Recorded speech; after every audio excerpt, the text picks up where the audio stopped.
Oh, dibalik lagi pertanyaannya. Ya. Jadi saya ngerti bahwa Sumatera Barat ingin dengar perspektif yang jujur. Ya. Itu betul-betul beban ekonomi dan beban psikis anggota DPRD yang ada di lokal. Itu nggak ada kewajiban anggota DPR membantu rakyat. Itu tugas pemerintah membantu rakyat. DPR adalah mengawasi apakah pemerintah sudah membantu rakyat, kan? Kalau kita konflik terus, kapan membangun? Kapan kita akan step by step mengurai persoalan?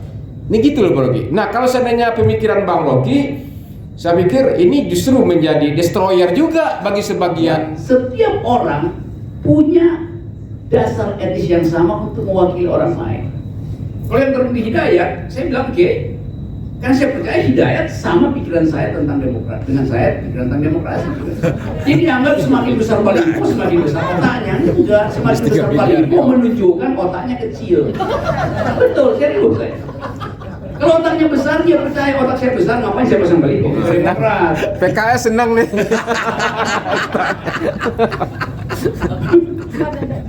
Sama juga PKS juga saya perhatikan. Kok tiba-tiba ada baliho Pak Dewan Suro ya Pak ya? Dewan Suro tuh. Saya mulai tanya sama Mardani, kenapa ada baliho di situ? Apa nggak percaya diri PKS sih kamu gitu? Pak tidak kan Pak? Ya, karena itu saya anggap PKS yang mungkin lagi bimbang-bimbang tuh ada yang disebut ke PKS gitu kan. Biasa aja itu, saya ngerti begitu soalnya. Apalagi PAN. Tidak kan? PAN sudah masuk. Ya PAN kan dari dulu. PAN tuh dari dulu itu dia berdiri di pintu yang terjepit.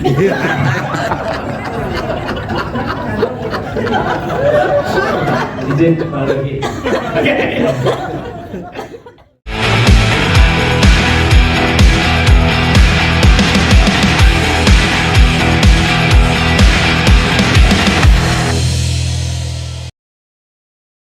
Bismillahirrahmanirrahim. Assalamualaikum warahmatullahi wabarakatuh. Salam sejahtera bagi kita semua. Kembali bersama saya Hidayat di channel Kopi Pahit Hidayat. Kali ini kita bersama inisiator akal sehat, Bang Rocky Gerung. Aduh, di luar biasa nih. Mau dengar saya ngomong pahit apa mau ikut saya minum kopi? Kenapa nih mau diundang menjadi narasumber peningkatan kapasitas anggota DPRD Sumatera Barat? Kenapa anggota DPRD Sumatera Barat nekat ngundang saya yang selalu pikirannya pahit tentang kekuasaan? Oh, dibalik lagi pertanyaannya. Ya. Jadi saya ngerti bahwa Sumatera Barat ingin dengar perspektif yang jujur. Pasti dia mau undang saya tuh, karena saya percaya saya nggak akan bohong ngomong di sini kan. Kalau anggota DPR-nya pragmatis, oportunis, nggak mungkin dia undang saya. Jadi di dalam prinsip saya diundang karena saya ingin dipertemukan di dalam forum akal pikiran. Siap. Akal ketemu akal, dengkul ketemu dengkul. Di sini saya ketemu akal. Dan Sumatera Barat hari ini gimana dengkulnya atau akal sehatnya? Ya, Sumatera Barat itu kelebihan akal justru. Karena itu pembicaraan tadi teman-teman subscriber dari Hidayat, saya tadi bicara keras karena ditanggapi dengan kekuatan pikiran oleh teman-teman DPR Sumatera Barat. Siap. Jadi saya ingin DPR Sumatera Barat itu karena pikirannya berlebih, tolong dikasih bagi-bagi ke DPRD yang lain tuh. Iya, iya, Subsidikan. Subsidikan. Terutama subsidikan ke kabinet Iya, itu iya. kekurangan akal. Sumatera Barat ini dari awal revolusi Indonesia kemerdekaan itu udah surplus akal pikiran. Iya, Gitu ya. Iya, siap. Ini persoalan otonomi daerah yang disuarakan oleh kawan-kawan DPRD ini, persoalan kewenangan, akses terhadap ketidakadilan yang dimiliki dengan kapasitas sebagai anggota DPRD nih, Bang. Gimana Bang melihatnya nih persoalan otonomi daerah ini? Atau pilihan tadi? Iya, di mana-mana kalau disebut otonomi daerah artinya mampu mengurus dirinya sendiri berdasarkan kapasitas dia tuh. Siap. Nggak usah diatur dari pusat tuh. Dan harusnya uang pusat itu tiba lebih banyak di daerah. Terutama pada anggota DPRD yang harus ngurus masyarakat yang langsung dia lihat sebagai tetangga, orang tengah malam datang minta tolong, mau melahirkan, ada beasiswa yang kurang, mesti bayar uang sekolah, anak sakit segala macam. Yeah. Itu betul-betul beban ekonomi dan beban psikis anggota DPRD yang ada di lokal. Itu nggak ada dipikirin sama anggota DPR yang di Dekat Senayan dengan tuh, masyarakatnya.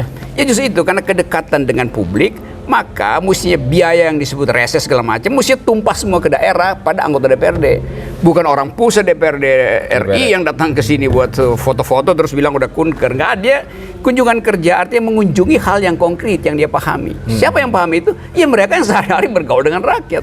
Kalau DPR pusat kan cuma dapat laporan pers doang tuh dia nggak tahu. Siap, Gitu siap, intinya siap. tuh Hidayat. Abang juga sebagian diasumsikan sebagai provokator nih. Ya memang mesti ada yang memprovokasi. Ya saya. Tapi provokator bukan dalam artian yang negatif doang gitu bang ya. Yang negatif juga nggak ada soal. Nggak ada soal. Karena yang kita provokasiin itu kan negatif banget. Jadi sebetulnya saya memprovokasi orang sebut thought provoking gitu. Saya memprovokasi akal pikiran supaya dimunculkan. Karena ini negeri yang didirikan oleh akal pikiran, tiba-tiba kita kok seperti kehilangan akal pikiran. Nah, saya mulai dari tempat yang paling mudah menerima akal pikiran, yaitu Sumatera Barat. Wow. Ya. Wah. Oke ya. Oke. Bang, terakhir bang. Ya. Terakhir, mungkin nih bangsa ini dalam kondisi hari ini besar menjadi sejajar dari bangsa-bangsa yang hebat dan maju ke depan nih bang. Sangat Syaratnya mungkin. apa? Sangat mungkin ya. Syaratnya Masih optimis bang ya. Betul, karena kita punya konsep yang luas. Kita punya konsep tentang merain, tentang laut, tentang udara, tentang sumber daya kita banyak betul. Tapi kita harus pastikan bahwa negeri ini nggak boleh dihuni oleh kaum oportunis itu. Siap. Jadi intinya tadi saya bikinin pantun tadi bahwa kita mesti buat pikiran itu terus berapi kan, supaya pikiran berapi itu yang akan memanasi Iya. politik kita tuh. Apa tadi saya sebut Gunung Merapi, di depannya Gunung Singgalang itu pikiran berapi tak mungkin terhalang. Wow. Gitu. Tapi bang nggak takut bang ada ancaman tekanan selama ini bang? Enggak, tuh ancaman itu kan orang dungu aja yang ngancam-ngancam pikiran. Oh. Kan saya nggak punya masa, nggak bawa pasukan. Pasukan saya adalah logika, akal gitu. Sama seperti orang Sumatera Barat selalu mendasarkan argumen dan mengendalikan sentimen itu. Ya, Siap, terima kasih, Bang. Oke. Bertumbuh terus dalam akal pikiran. Maksud dia ketua saya, ketua DPRD Pak Supardi. Pak Supardi tadi membuka dengan bagus, menerangkan seluruh masalah negeri ini dengan mengambil kasus Sumatera Barat. Jadi Sumatera Barat itu adalah laboratorium kita untuk menguji apakah kita bisa seberangkan bangsa ini menuju Indonesia yang bermutu. Amin. Atau kita akan tenggelam bersama-sama dengan kedunguan pemerintahan pusat. Siap. Oke. Terima kasih. Jangan diedit ya. Ya, enggak, siap. Aman, nanti kirim nanti. Cukup ya. Yuk, ini Bang izin. Iya.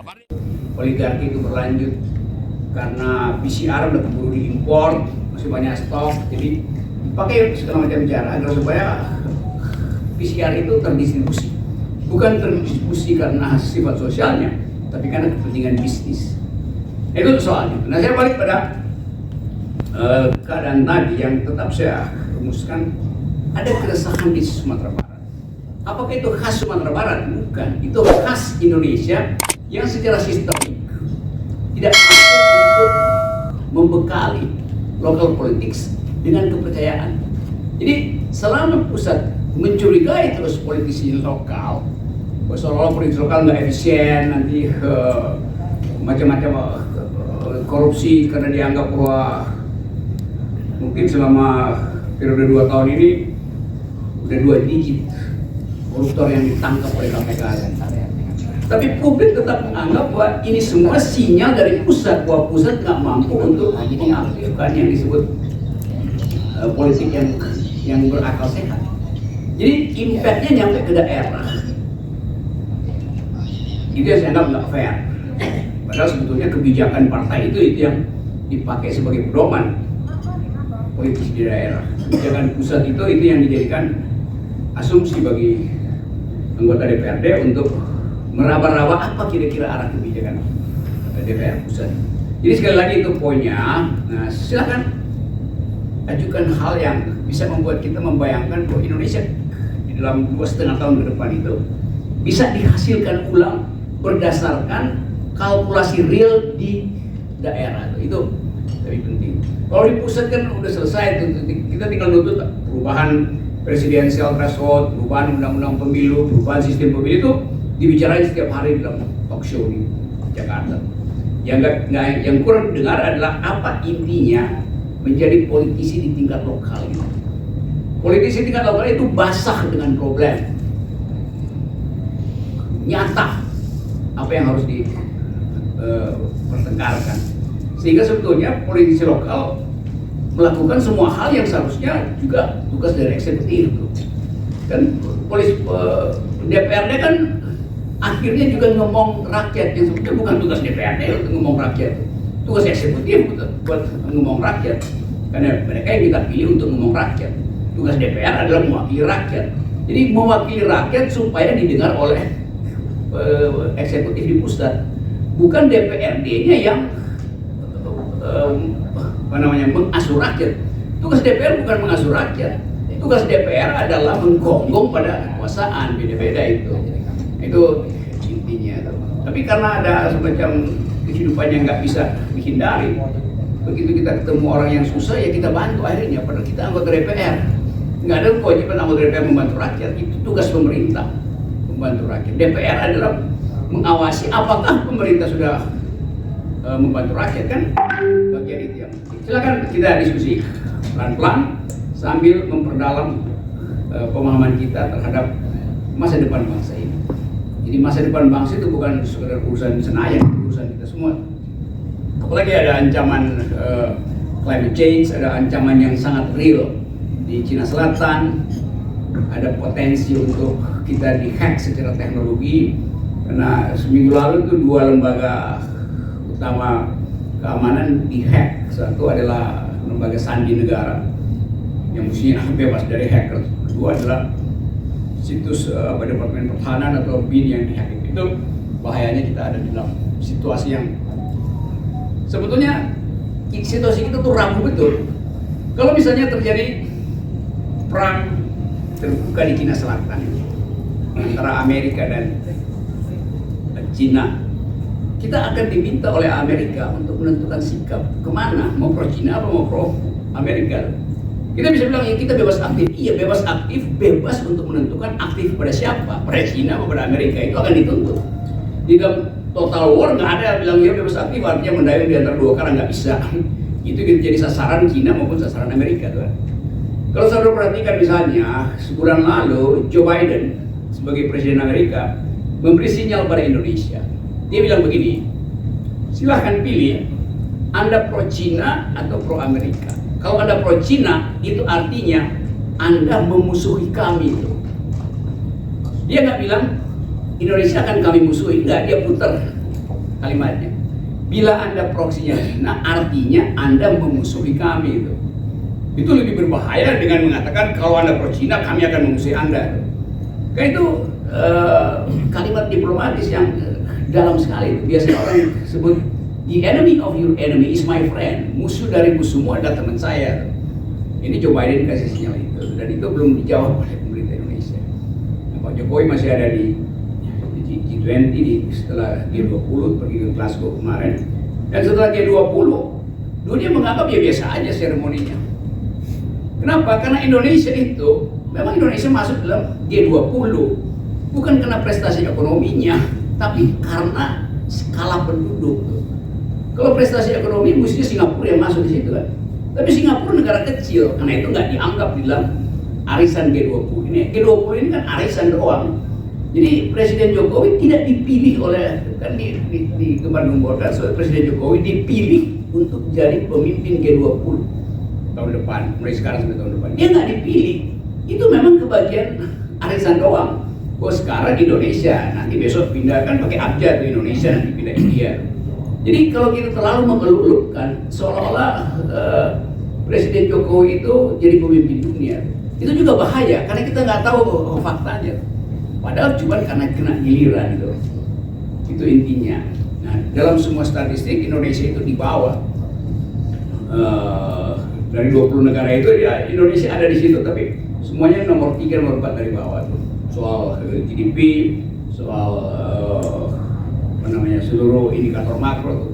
Jadi itu bahayanya kalau kita hanya pamer aja tuh dan nggak ngerti bahwa sebetulnya soal-soal semacam ini tuh nggak perlu dieksploitasi. Nah akibatnya hoax muncul di mana-mana. Upaya untuk mempromosikan Presiden Jokowi dipakailah berita yang udah dari tahun 2019, gambar 2019 di Osaka dianggap itu di Itali. Kalau yang lakukan anggota partai ya mungkin karena maksudnya untuk mengolok-olok, tapi ini yang lakukan adalah staf khusus menteri sengaja mengupload berita itu. Jadi itu bagian-bagian yang mau kita perbaiki supaya kita berpolitik berdasarkan realitas aja. Kalau buruk kita bilang buruk, kalau ada prestasi Pak Jokowi kita bilang ada prestasi. Kalau kehidupan keluarga negara terganggu karena semua orang sekarang sentimen soal agama, nggak ada sentimen lagi soal masa depan, kita mesti bilang itu buruk. Karena Indonesia nggak bisa maju kalau pertarungan agama itu mendahului pertarungan ide tentang negara modern. Jadi soal-soal semacam itu yang saya harap bisa kita diskusikan sekarang supaya kita dapat tadi kapasitas etis dan kapasitas konseptual kita naik 2-3 oktav. Kalau soal teknis cara membaca APBD, cara membaca itu kan gampang betul, kita bisa ulas akuntansi itu dalam hal yang standar ada di komputer bisa kita. Tapi hal begini yang saya senang karena kita bisa buka suasana supaya jangan ada dusta di antara kita. Kita cari jalan terbaik. Ya, cari jalan terbaik. Jalan terbaik dibuatkan oleh Krisdayanti yang membuka jalan buruk, membongkar jalan buruk. Oke, silakan mulai bicara. Silakan Bapak Ibu yang ingin bertanya. Dia lari-lari menemui saya. Pak sebentar. Oke, ada apa? Dia gugup ketemu saya dan mengatakan ada hal yang harus saya terangkan karena ini menyangkut masa depan kami sebagai keluarga. Apa? Lalu dia cerita. Dia terbang dari Riau, dari Pekanbaru, pergi ke Brebes, ke Jember. Dia turun di Banyuwangi. Dia bilang, saya aslinya Jawa Timur, lalu buka kebun sawit di Pekanbaru, di Riau. Lalu apa masalah Bapak? Tolong kasih saya alasan Pak Rocky, karena saya punya 2 anak sekolah di Jember, mahasiswa, dan saya biayai dengan hasil sawit. Lalu saya tanya, dia bilang, sekarang saya mesti bawa pulang 1 dari anak saya. Artinya, saya mesti hentikan sekolahnya karena harga sawit jatuh. Waktu itu mungkin harga sawit 1.500 per 2.000, sempat ya? 900 bahkan, dari 1.500 ke 900. Saya bilang, waduh, saya kaget kan. Dia mesti putuskan anak yang mana yang mesti dibawa pulang. Bayangkan, di airport dia mesti berpikir keras anak yang mana yang mesti dibawa pulang. Saya mengajar psikologi, saya tahu apa yang ada di belakang kepalanya. Saya bayangkan bahwa artinya semalam sebelum dia berangkat ke Jawa Timur, dia cekcok dengan istrinya. Saya bayangkan begitu di kepala saya. Karena mesti putuskan anak yang mana yang mesti dibawa pulang. Istrinya pasti bilang, kenapa sih enggak? Dua-duanya aja tuh. Hanya boleh 1 anak yang sekolah karena pendapatannya menurun. Jadi bayangkan, volatilitas harga komoditas menyebabkan satu keluarga mengalami kesulitan psikologi. Karena kalau anak pertama dibawa pulang, anak kedua bertanya-tanya, kenapa dibawa pulang? Ayah tentu bisa bilang, ya ayah kehabisan uang kuliah. Demikian kalau anak kedua. Bisa diterangkan pada anak kedua mengerti, oke. Hanya 1 yang bisa tinggal di Jember. Tapi bagaimana tanggapan dari teman-teman sekolahnya, teman kosnya? Pasti dia bingung, loh, kenapa kamu pulang? Berarti kamu bodoh, dia narkoba, sehingga mesti berhenti kuliah. Ayahnya nggak bisa terangkan itu. Kalau dia pulang juga ke Pekanbaru, mungkin ke Rokan Hilir, nanti tetangganya tanya, kenapa anakmu bawa pulang? Bukankah dia disuruh sekolah di Jember? Jadi bayangkan kecemasan keluarga itu akibat turunnya harga sawit. Bagi dia, Presiden Jokowi jaminkan bahwa akan ada buffer kalau harga sawit turun. Sehingga dia merasa bahwa, loh, ini pemerintah kok nggak bisa jamin bahwa harga itu satu-satunya pendapatan dia dengan kebun sawit rakyat itu tidak bisa memenuhi harapannya. Bapak ini seorang yang berpikir prospektif. Waktu Pak Jokowi kampanye, Pak Jokowi bilang ekonomi akan bertumbuh 10% growth-nya. Lalu Bapak itu bikin kalkulasi, kalau begitu saya bisa sekolahan anak saya 2. di Jember. Ternyata nggak bertumbuh, terpaksa dia mesti tarik lagi satu anaknya. Jadi masuk akal kalau dia marah pada kekuasaan. Karena dia bikin kalkulasi keluarga berdasarkan janji presiden. Kan itu intinya kan. Nah bayangkan kalau bapak itu mengeluh pada Pak siapa tadi baru bertanya? Muklis. Pak Muklis. Pak Muklis mau jawab apa? Masih Pak Muklis bantu kasih uang. Terusin aja kuliahnya ini saya bantu, walaupun dengan berat hati. Karena bagi Pak Muklis ini bukan urusan dia, ini urusan kebijakan negara yang gagal memberi harapan bagi rakyat. Tapi itu jadi beban DPRD akhirnya mesti ngurus orang yang ditelantarkan oleh negara. Jadi itu pentingnya kita hidup di dalam satu kalkulasi konseptual. Kegagalan pemerintah untuk memenuhi janjinya itu berakibat berantakannya satu keluarga. Berantakannya satu keluarga, bebannya itu pada DPR yang hidupnya satu RT dengan dia. Mungkin dia milih Presiden Jokowi waktu itu, berarti dia PDIP. Tapi dia ngeluh pada Anda yang PKS misalnya. Kan mesti kita bisa, itu urusan PDIP. Nggak bisa, karena dia tetangga saya mesti dengar uraian itu. Jadi di situ konsep bernegara kita kacau sebetulnya. Nah itu bagian itu yang ingin saya share supaya kita kumpulkan kasus beginian, supaya kita pahami betul bahwa ada desain kebijakan yang kacau yang saya terangkan tadi. Public policy tidak berbasis pada social policy. Kalau public policy basis social policy, kita bisa antisipasi nanti. Kalau harga turun, saya mesti punya data berapa orang di Pekanbaru yang akan terkena akibat dari turunnya harga sawit. Mereka ada di mana tuh? Kan bisa bikin daftar. Oh lagi sekolah, berarti kita mesti siapkan dana safety net itu. Bahwa harga turun, 3-4 anak bisa gagal sekolah, maka diajukan anggaran tadi. Idris. Dan anggaran itu yang mesti diantisipasi, bahwa DPRD mengajukan anggaran mengantisipasi kekacauan ekonomi, nggak boleh dipotong-potong oleh pemerintah pusat. Kan itu intinya tuh. Nanti pemerintah pusat bilang, kok DPRD Sumatera Barat udah bikin antisipasi bahwa ekonomi akan jatuh, sehingga minta anggaran sosial buat bantu mereka yang bakal putus sekolah. Kita mesti terangkan bahwa kemungkinan jatuh itu ada. Kenapa? Karena kita mengandalkan komoditas. Komoditas itu volatil, harganya itu tinggi sekali. Segini tiba-tiba turun tinggi. Jadi desain kebijakan harus didasarkan tadi pada social policy. Public policy harus berbasis pada social policy. Siapa yang paham social policy? Bukan DPR pusat, DPR lokal yang paham social policy. Karena tetangganya itu dia tahu lagi sekolahin anaknya di Jember. Nah itu yang kita maksud sebagai reaksi rakyat terhadap kebijakan yang buruk. Lalu kalau saya omongkan begini, nanti saya pasti dikritik. Anda kan bukan anggota DPR dari Sumatera Barat. Ngapain Pak Rocky ngomong beginian? Jadi terlihat Pak, secara keseluruhan nggak ada kepekaan terhadap social justice. Kalau saya bilang saya baru ketemu dengan teman-teman DPRD Sumatera Barat, itu kan urusan mereka. Loh enggak, ini bukan urusan mereka. Ini urusan kebijakan publik yang tidak berbasis pada social policy. Apalagi kalau bilang saya nggak boleh kasih kritik. Saya kasih kritik, udah pasti akun saya dihack, WA saya dihack, segala macam, handphone saya disadap. Boleh aja sadap itu. Kalau saya tidak memenuhi kewajiban saya, yaitu membiayai negeri ini dari pajak saya. Setiap kali saya ceramah saya dipotong pajak. Setiap kali saya kasih kuliah saya dipotong pajak untuk bayar pemerintah tuh. Itu yang dalam demokrasi hubungan antara taxation dan representation.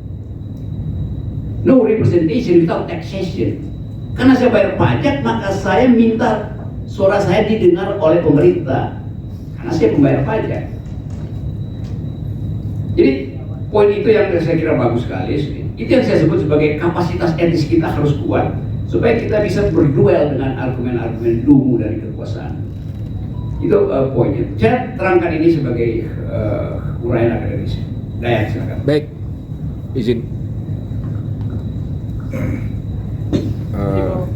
Tekan. Oke. Tangan. Ya. Baik, izin ini semuanya. Langsung saja. Saya pikir apa yang Bang Rocky jelaskan kami bisa memahami sendiri dalam konsep berbangsa dan bernegara. problemnya adalah bangsa negara kita ini kan memang apakah konsep yang Bang Rocky tawarkan itu bisa diimplementasikan dalam kondisi bangsa negara hari ini. Rata-rata ekonomi kita menengah-menengah ke bawah, rata-rata pendidikan kita juga menengah ke bawah. Persoalan ideologi, keagamaan, kesukuan masih belum selesai hari ini. Nah, tentu dalam konsep seperti itu tanpa persatuan dan kedamaian mengurai problem masing-masing sektor itu tentu tidak akan bisa. Bayangkan kalau seandainya terjadi pro kontra 212 atau cebong dan kampret. Bayangkan kalau seandainya masih terjadi hari ini.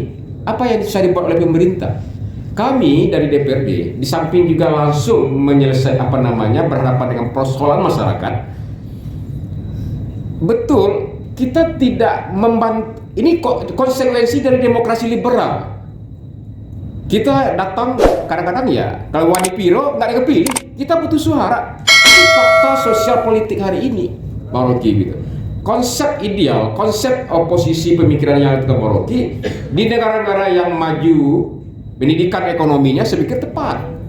Hari ini Bapak, kita juga ada problem juga ketika masuk dengan masyarakat-masyarakat yang kualitas pendidikannya itu beragam dan berbeda.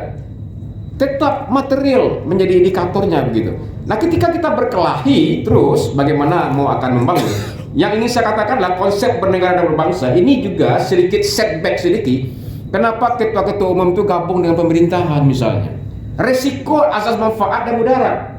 Bukan saya mengavokasi, ya memang pilihan ketua umum Gerindra tepat Bang Ali. Ini dari SBY Pak. Ya kalau Demokrat nggak mau. Enggak ya, oke kita hargai, kita hormati kan Demokratnya. Begitu, kalau kita konflik terus kapan membangun, kapan kita akan step by step mengurai persoalan. Ini gitu loh Bang Rocky. Nah kalau seandainya pemikiran Bang Rocky, saya pikir ini justru menjadi destroyer juga bagi sebagian cash begitu. Pemikiran saya seperti itu. Apa sudah tepat ini kita coba ikuti pemikiran Bang Rocky? Ini bisa pecah-pecah juga kita. Gitu Bang. Makasih. Seandainya Pak Prabowo ada di luar, saya nggak ada di sini. Iya. Maka Itu nggak Pak ada Dai. pecah. Iya. Justru karena Prabowo di dalam, saya dianggap memecah belah. Kan seluruh keresahan saudara itu, ya ya.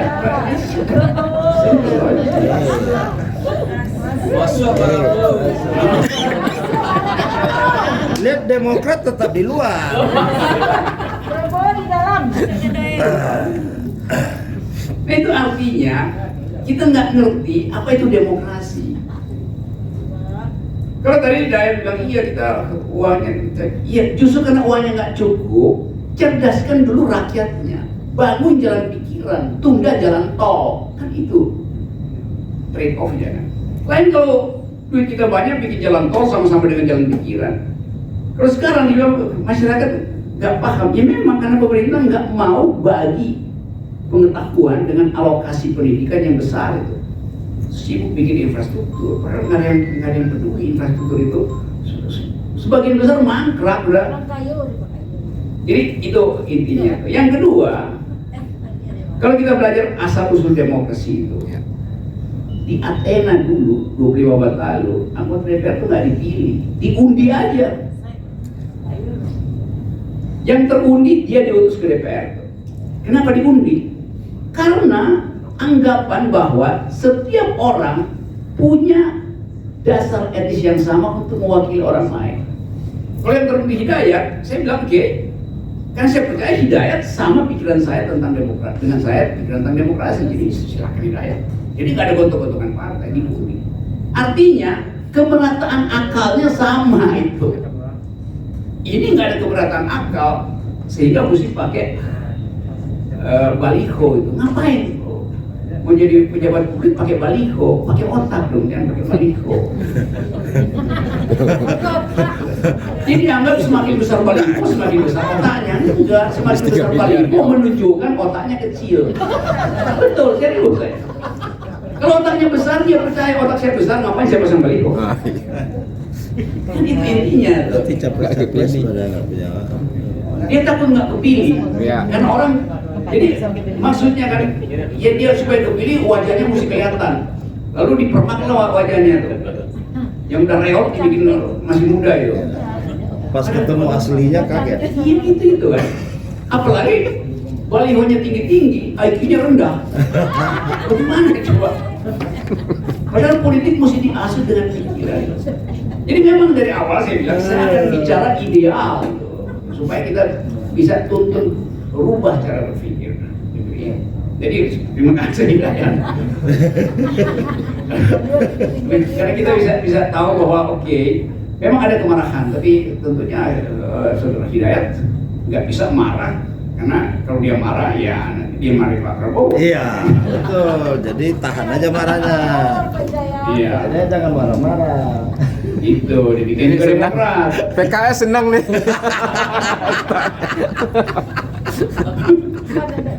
Sama juga PKS juga saya perhatikan, kok tiba-tiba ada baliho Pak Dewan Suro ya Pak ya. Dewan Suro tuh. Saya mulai tanya Om Mardhani kenapa ada baliho di situ. Apa nggak percaya diri PKS sih kamu gitu? Pak tidak kan Pak? Ya, karena itu saya anggap PKS yang mungkin lagi bimbang-bimbang tuh ada yang bisa juga ke PKS. Gitu. Biasa aja itu, saya ngerti begitu-begituan. Soalnya, apalagi PAN. Tidak kan? Pan sudah masuk. Ya, PAN kan dari dulu. PAN tuh dari dulu itu dia berdiri di pintu yang terjepit.